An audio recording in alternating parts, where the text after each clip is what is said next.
Good morning, student. Standard 12, Chapter 6, Application of Derivative. Exercise 6.2.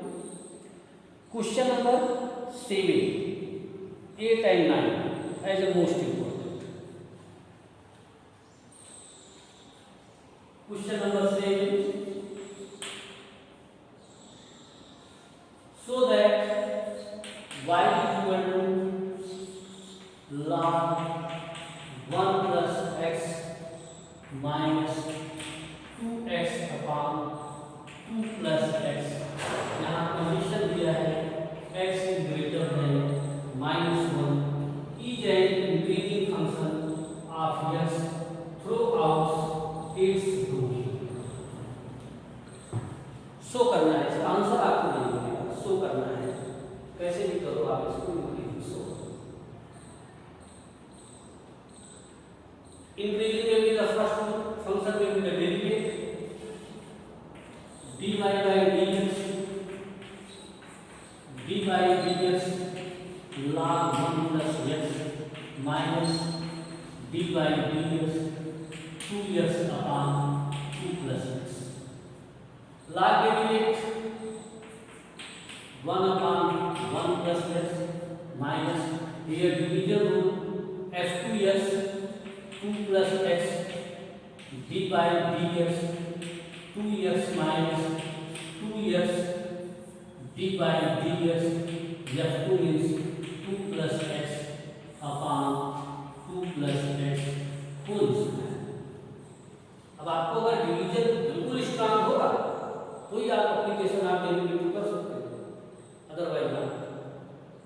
इसलिए ये chapter करने से पहले आपको हर एक पॉइंट, हर एक क्वेश्चंस का डेरिवेटिव कंप्लीट होना चाहिए,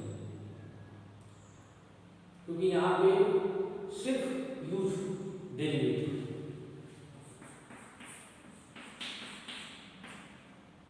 एग्जाम में आपको डायरेक्ट नहीं कर दो, उतना लिखने की जरूरत नहीं है। ये स्टेप काट के 2 plus x 2x derivative minus 2x x derivative 1 upon 2 plus x whole square solve करेंगे। 1 upon 1 plus x minus 4 plus 2x minus 2x upon 2 plus x whole square. 2x cancel, dy by dx 1 upon 1 plus x minus 4 upon 2 plus x whole square. आप इसको भी साफ करो, LCM 2 plus x whole square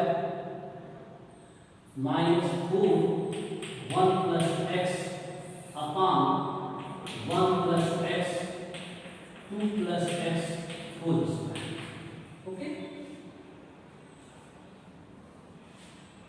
factor करेंगे 4 plus 4x plus x square minus 4 minus 4x upon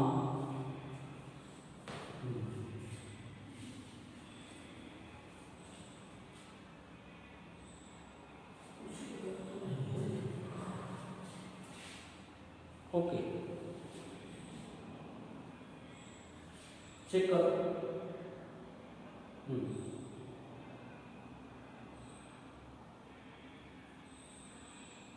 4 plus 2x minus 2x 4 2 plus x whole square a square plus 2ab plus b square. Now 4 4 cancel, x square x square upon 1 plus x 2 plus x whole square. Now dy by dx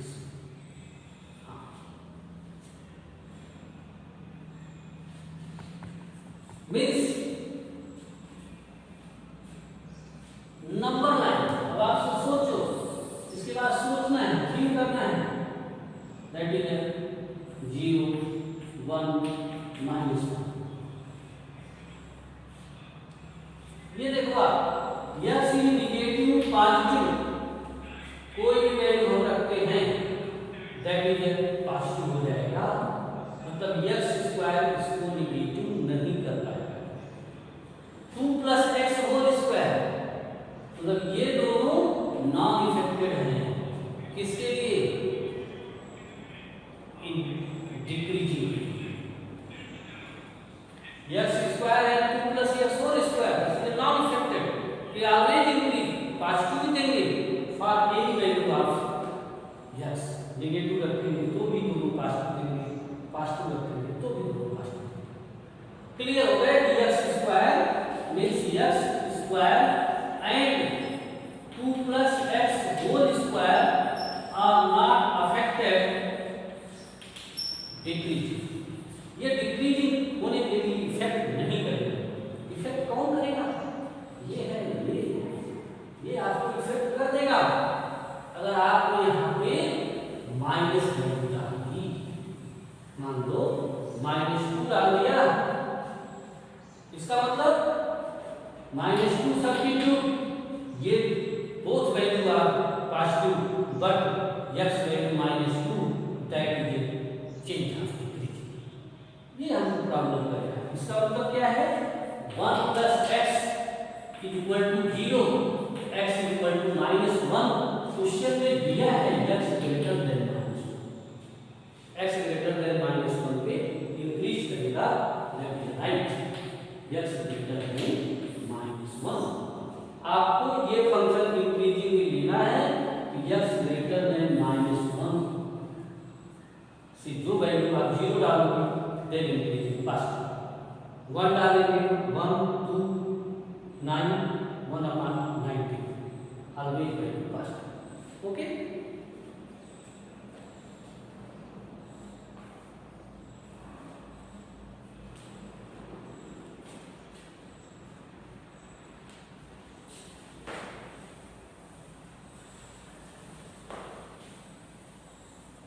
find value x for y increasing means dy/dx is greater than 0। आप x की value dy/dx करके find करें। Question number 9, y = 4 sin theta upon 2 + कई बार ध्यान से आया है cos theta minus theta is increasing function theta belongs to 0 to π/2। First quadrant में ऑलवेज इंक्रीज करेगा। यू प्रूफ डेरिवेट करना तभी तो पता चलेगा। dy by function d theta division 2 + cos theta 4 sin theta derivate cos theta minus 4 sin theta cos theta derivative minus sin theta upon 2 + cos theta whole square d theta यहाँ पे बार-बार dy/dx नहीं, आगे के क्वेश्चन में ऐसे करना सीधा आपको माइंड से डेरिवेट कर देना है। आप लिखते हो तो नो प्रॉब्लम, लेकिन प्रैक्टिस ऐसी रखो 2 + cos थीटा या फिर 4 sin theta derivative 4 cos theta 4 sin theta 2 derivative 0 cos - sin then square theta 1 factor 4 2 जा 8 cos theta plus 4 cos square theta plus 4 sin square theta upon 2 + cos theta whole square -1। 4 common है तो sin square plus cos square identity 1। आपको याद है तो सही है, नहीं बंद कर देना और चालू मत करना इसके आगे। प्लस 4 एलसीएम में -2 + cos theta whole square upon 2 + cos theta whole square, ये वैल्यू एलसीएम में है। अब देखो dy/d theta 8 cos theta + 4 already right minus bracket open 4 plus 2 cos theta plus cos square theta upon 2 plus cos theta whole square.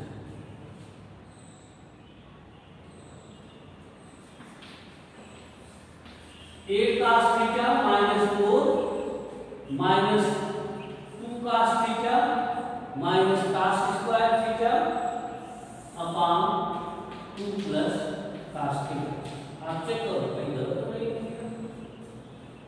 1 minute 4 को जाए 8 cos theta 4 cos square minus 8 cos plus 2 plus cos theta minus के okay minus तो 4 okay गलत किया ना 2 इस a plus b whole square a square plus 2ab तो 2 पूजा 4 cos theta 4 cos theta plus cos square theta 4 cos theta means cancel क्या cancel 8 में से 4 निकल गया means 4 cos theta minus 4 minus cos square theta upon 2 plus cos theta whole square.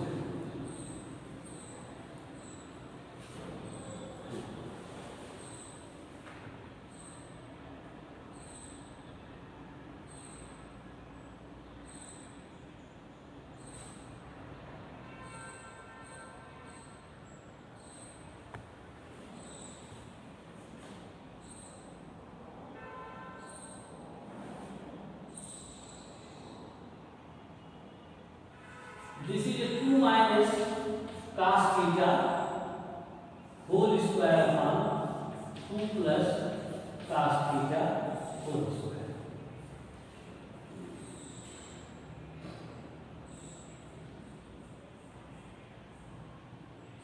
Cos square theta minus common लेंगे cos square theta minus 4 cos theta plus 4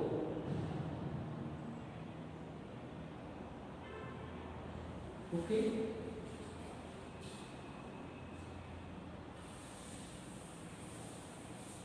यहाँ minus common करो cos square theta 4 cos theta plus 4 upon 2 plus cos theta whole square.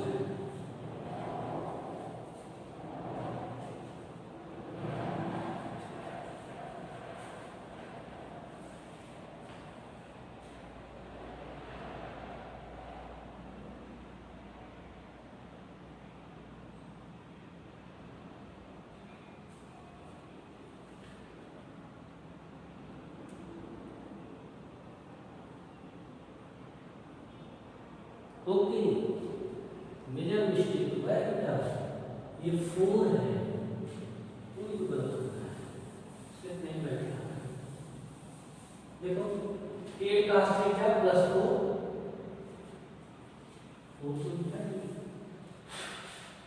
Minus 4 cos theta minus cos square okay 4 cancel 8 में से 4 cancel 4 cos theta minus cos square theta upon 2 plus cos theta whole square cos theta common cos theta common 4 minus cos theta upon 2 plus cos theta whole square. ये answer silly mistake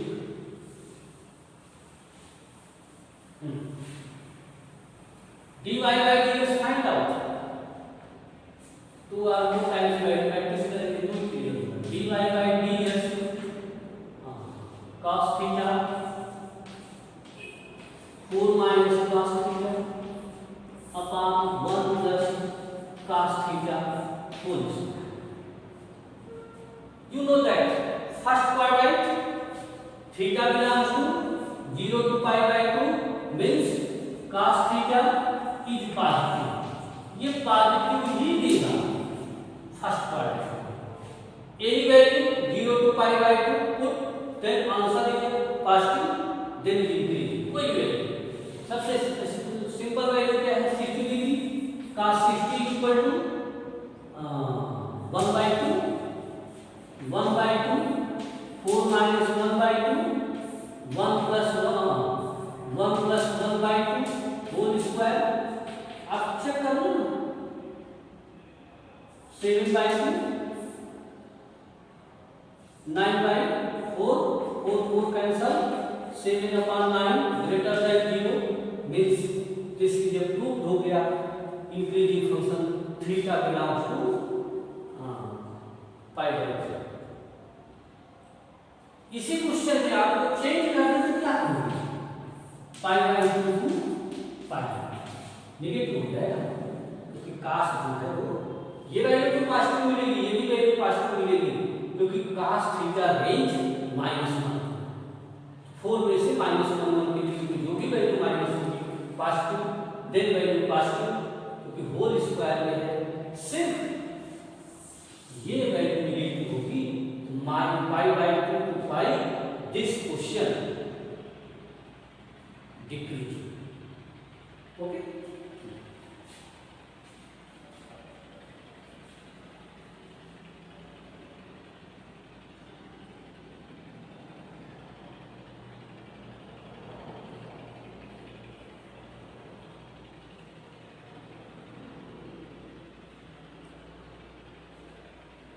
for all students solve the all questions exercise if any problem so you ask me।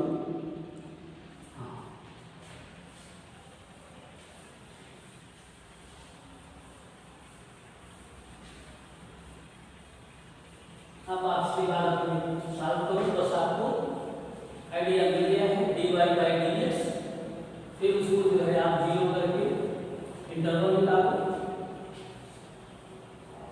Interval find करने के बाद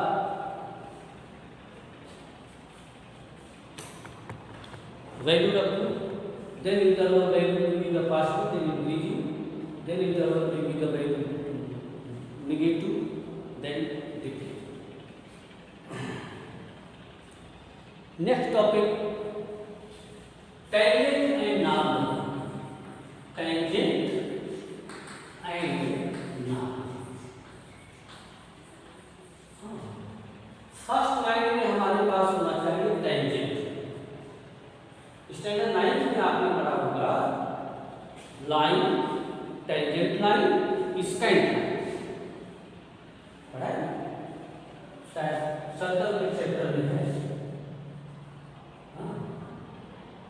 circle कोई भी curve है जब वो curve से डिस्टेंस पे रहता है, टच नहीं होता है, that is called line. A line may be touched to the curve, means touched to the circle, that is a tangent line. That curve line may be intersect two points, that is called span line. ये थोड़ा division कर क्योंकि line में भी फर्क है। मान लो ये कर्व है हमारा, ये कर्व है, that only line that is a tangent means a line may be the not intersect, not square, no intersect। a tangent line is the touch to the curve, जो लाइन कर्व को touch करते हुए जाती है, that is called tangent line। touching only touch, not intersect। अगर इसने intersect कर दिया तो नॉट अ टेंजेंट लाइन। तो then point will be the clear कि a line is the only touch at a point P, curve is called tangent line। Second thing, normal line. कभी कभी हम वर्ड यूज करते हैं, normal means perpendicular भी समझा जाता है, नॉर्मल मीन्स परपेंडिकुलर, लेकिन यहां पे normal means a perpendicular line. Now a line is perpendicular to its tangent point. Normal line कौन होगी? ये नॉर्मल लाइन नहीं बेटा, ये सिर्फ परपेंडिकुलर है, ये भी परपेंडिकुलर है, लेकिन ये नॉर्मल नहीं है। नॉर्मल कौन है? Perpendicular line. Now tangent point, जिस पॉइंट पे टेंजेंट है उसी पॉइंट से perpendicular line is called normal line. ये नॉर्मल लाइन है, ये हमारा टेंजेंट लाइन है। ओके, दो बात तो ये हो गई। Second thing, coordinate are P. Now x 0 y 0 कर y equal to fx, y equal to fx से मीन क्या है हमारे पास? स्लोप। लाइन में भी the angle x dash axis, tangent line x dash axis के साथ कितना एंगल बनाता है, that is called slope. This is due to by m। Slope, ये slope. Okay, slope means m, but this chapter may be slope is called dy by dx, x du by y 0। जो function हमें दिया है y equal to fx, उसी को हम derivative करेंगे, tangent point की वैल्यू x y में सब्स्टिट्यूट करेंगे, देन फाइंड स्लोप। हमें स्लोप मिल गया। This is slope of tangent. इसको हम क्या बोलते हैं? Slope of tangent. सीधा फंक्शन को मैं कराऊंगा क्वेश्चन में, माइंड में रखो। फंक्शन को डेरिवेट करेंगे, x y की वैल्यू के लिए उसको सब्स्टिट्यूट करेंगे, फिर जो स्लोप आएगा that is slope of tangent. Second, find slope of normal. Normal के लिए कैसे स्लोप मिलेगा? बोलो, आप जानते हो two line are perpendicular, m1 m2 equal to ये। These two lines, tangent and normal, both are perpendicular, means slope of tangent into slope of normal is equal to 1 or minus 1. Okay, गलत लिखा था ना, minus 1. तो m2 equal to minus 1 by m1, where m1 slope of normal, इसको उल्टा कर दो, minus dx upon d by x equal to। सबसे पहले हम स्लोप टेंजेंट निकालते हैं, जो आएगा डिवाइड से उसी को निगेटिव करके numerator denominator, denominator numerator, find slope हो गया। तो स्लोप फाइंड आउट कर सकते हैं हम। एक एग्जांपल है, find slope of tangent y equal to x2 minus x equal to 2। अब टेंजेंट भी निकालो, नॉर्मल भी निकालो। तो आपको क्या करना है? dy by dx, 3x square minus dy by dx, x value 2, तो 4 4 3 गेट 1 माइनस 1 11। ये किसका स्लोप है? टेंजेंट। इसी में आपको नॉर्मल फाइंड करना है, मींस स्लोप ऑफ नॉर्मल, इसी को उल्टा करके माइनस 1 बाई 11 है, negative minus 1 by. Okay, tangent है नॉर्मल। टेंजेंट क्लियर हुआ? Tangent slope and normal slope. Last में क्वेश्चन फार्मूला आ गया, सिर्फ फार्मूला नोट करेंगे। इक्वेशन ऑफ टेंजेंट, अब आपसे ये भी पूछेगा इक्वेशन ऑफ टेंजेंट, ये equation of tangent line P हमें पता है passing through x 0 y 0 y minus y1 dy by dx x 0 y 0 x minus x y 0 है केवल है y x 1 y 2 यहाँ मैंने x 1 y 2 x 0 y 0 कोई दिक्कत नहीं है। ओके,